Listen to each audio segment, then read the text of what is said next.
नमस्कार. आपण थर्मोडायनामिक्सचा आता 33 नंबरचा प्रॉब्लेम बघणार आहे. त्याच्यामध्ये काय सांगितलंय बघा. गिवन मध्ये सांगितलंय नंबर ऑफ मोल्स. किती दिलेत नंबर ऑफ मोल्स दिलेत 1.5. पर त्यांनी दिले की प्रेशर इनिशियल प्रेशर एक्सपांड म्हटले म्हणजे काय तर हा पिस्टन आधी इथं होता आणि इथून हा परत वर गेलाय.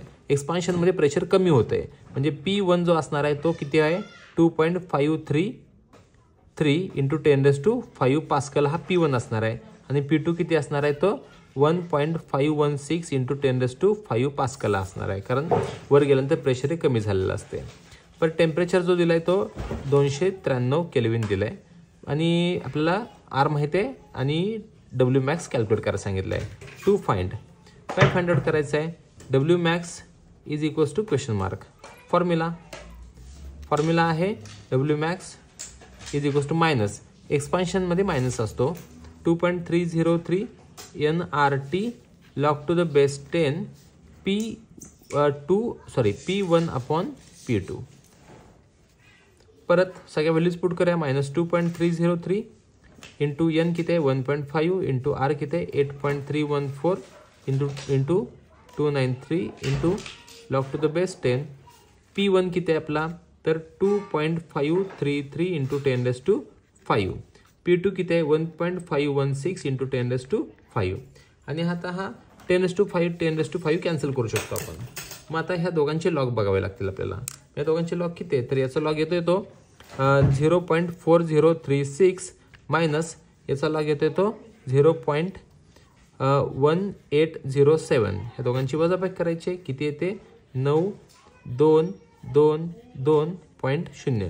याचा बघायचा अँटीलॉग 22चा 2 मध्ये अँटीलॉग बघून परत लॉग बघितला की उत्तर हेच येणार असते. त्यामुळे हे बघण्याची काही गरज नाही आहे सध्या. आपण काय करणार मग -2.303 इंटू 1.5 इंटू 8.314 इंटू 293 इंटू आता मी हे सर्कल करतोय.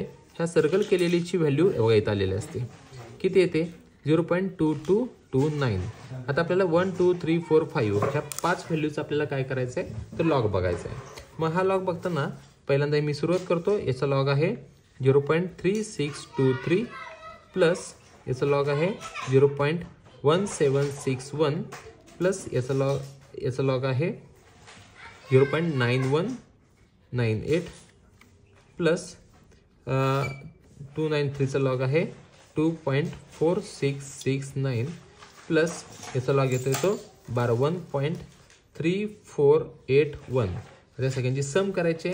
ती सम येते 2372.3. त्याचा अँटीलॉग बघतो आपण. अँटीलॉग येतो 27चा 3 2 मध्ये अँटीलॉग तो अँटीलॉग येतो 1876 आणि 3 पॉईंट म्हणजे 1 2 3 पॉईंट इथं आला. म्हणजेच आपला जो W max आहे W max is equals to -1876 joule हा आपला आन्सर आला.